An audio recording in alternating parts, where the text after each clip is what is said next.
lot to get done today, so let's get after it. 1, 2, 3, ideal! Let's go! We are running electrical through all of our houses today. Right now, we're just getting everything prepped and ready to run through the outlets, the switches, the lights, and get that all set up so we can move on to the next part.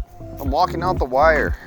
Right now, we're using some old wire that we used from our last build, and we're just getting it ready so when we run it through, it's all nice and neat and not crumpled and curled in any way.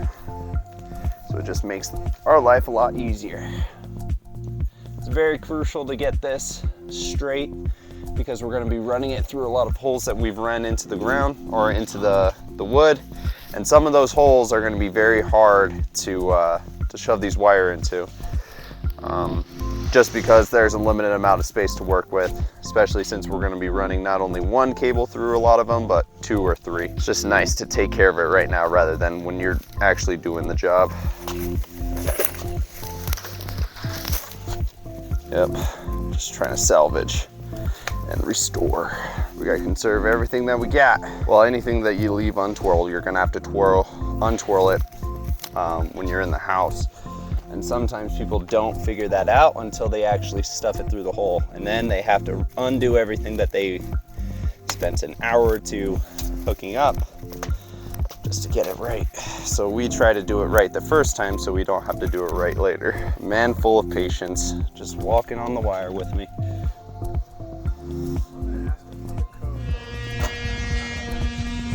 So we're just gonna group it right here in this bay. We're not gonna cut out any holes. No holes yet because we don't have the right boxes. Gotcha. How's it looking here, Ziva? Looks good. Yeah? What do you like about it, or what's working? Well, everything is where it is supposed to be. And it looks like their HVAC is ready, so they're ready to move on to the next step, which is running their wires for their electrical. Yesterday when we were getting prepped and ready to run the wires through the house, we just did the bottom ones here all the way around. What we forgot to do are these ones up top, because when we run the wire through, we're not just gonna run it through this, because this part right here is a cutout door. If somebody who obtains this later on wants to cut this out and connect it to another one. So obviously we're not gonna run the wire through there because they could possibly cut it out. So we're gonna run it above here through the cripples, down here through that outlet, go back up, go through those cripples, and then ultimately attach it to this switch right here. And so that's one thing that we're gonna be doing right now, just getting it prepped and ready. And then afterwards, we're gonna have wired it up. It's kind of cool because it's kind of like Legos essentially, because you can essentially attach them any way that you want to. That's the purpose of this cutout door right here. It's just, if the buyer or the homeowner wants to do something different with it and set it up in a specific way that they want to, they can do that. And it's easy as well. You don't have to go through the trouble of having to reframe the door or anything like that. The electrical is all set up in the way that it needs to be, so you're not really hindered at all for making that option.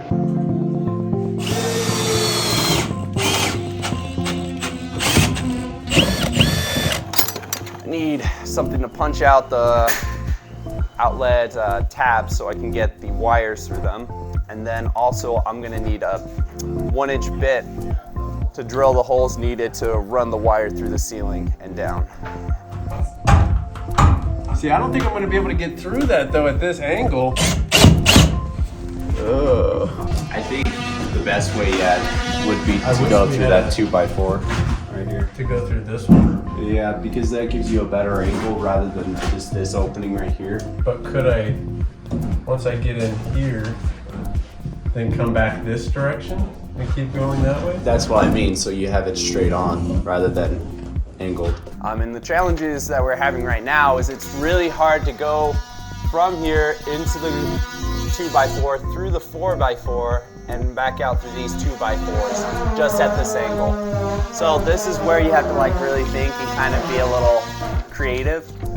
And so instead of going at that angle right there, we could come through this 2x4, go through, because our bit is long, so we have quite some room to work with. So we can go through here, and then once we go through the 2x4, we angle it like this so it's straight through. And as we go through, it goes through most of the way. And then at that point, we can go around and finish off the hole right there. So at that point, it's mostly straight, and it's good enough to get the wires through.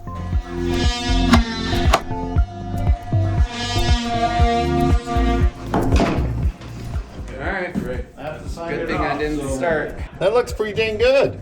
Yeah. Say it again. Say it again. Say it again. I'll pat you on the back later. Now we got a little problem. Let's go a little bit up. Yeah, you're about 1/8 inch.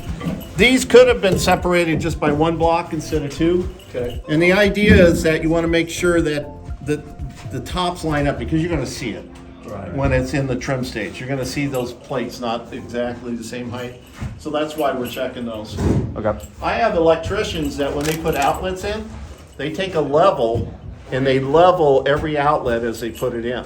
Okay. So that's something else you're going to learn. Oh, that's awesome. That was Can they great. put Yeah, it up so on the side and Yeah. it'll still work? Or Just electric. You put it on the side of your outlet when you install it. That way the outlet's for, plumb. Okay. So that works out good. We've got this outlet right here.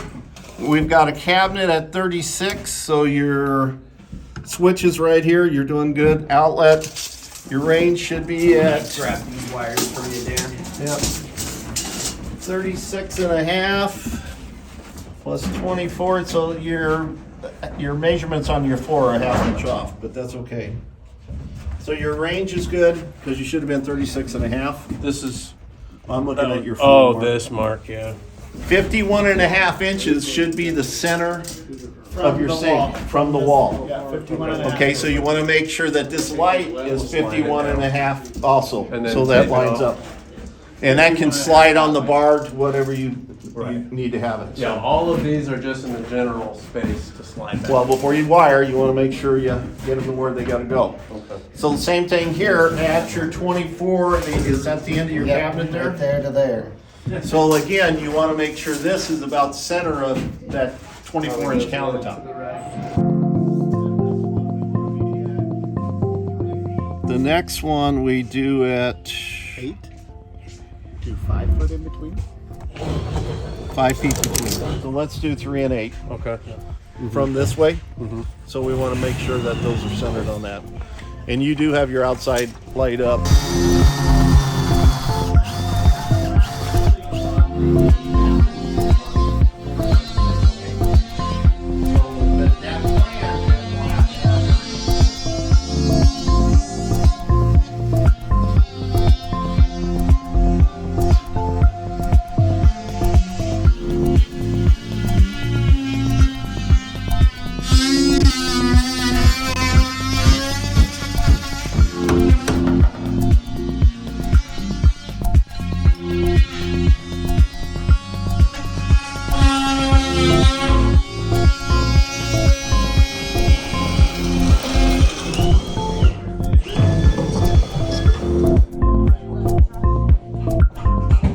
We were just going through our first attempt, and our first wire that we cut out wasn't to the proper size, because what we needed to get to was from that outlet over there to this outlet over here for the TV. And so we're gonna rerun it. We're gonna go through there, go up, go through one of the tabs right here, come out through the other tab, go down through this hole and through that. So Just a little bit of a redo. Yep, just a little bit of a redo. They were just trying to figure out if we should go through the walls, then come right here into this notch and come over and start hooking up. But ultimately they decided not to. So instead of going through the wall right here, because unfortunately fortunately, we have the oven right here, which is a 220, and this is gonna be a thicker wire. It's gonna be a 10 gauge, and that thing's really hard to fit through a lot of the holes that we have, and the notches especially. Now, as they figured stuff out, they were trying to set a standard, but for everyone else on the basis of what you guys have done here, is that correct? Yeah, essentially that's what a lot of the standards that we follow here are. is just through kind of like trial and error to help us be able to really see why we won't do things a specific way, what things can go wrong with that, and how to go about it. So in this way, the correct way to do it is to, instead of going through here, going up and putting a hole right there, going above that, coming over and coming down through there, and then coming down through here. Right now, I just kind of did an inventory to see all the different wires that we have right here and which one fits better, because we want to make sure that we're making use of the wire that we do have rather than just using a new full piece every time just to go about like a couple of feet, then having to waste the other wire that we don't eventually use. It's like connecting the dots is what I was going to say. It's kind of satisfying in a way because, you know, at first it feels like you might burn out or burn down a house if you don't connect them properly. But once you get the gist of it, it's just like a connect the dot puzzle. You just put one line through the hole and then you just connect it, and then you put another line through the other dot and then you connect that. Kind of relaxing. It's just a little bit tougher, more dense lines that you have to deal with, but overall it's still the same experience.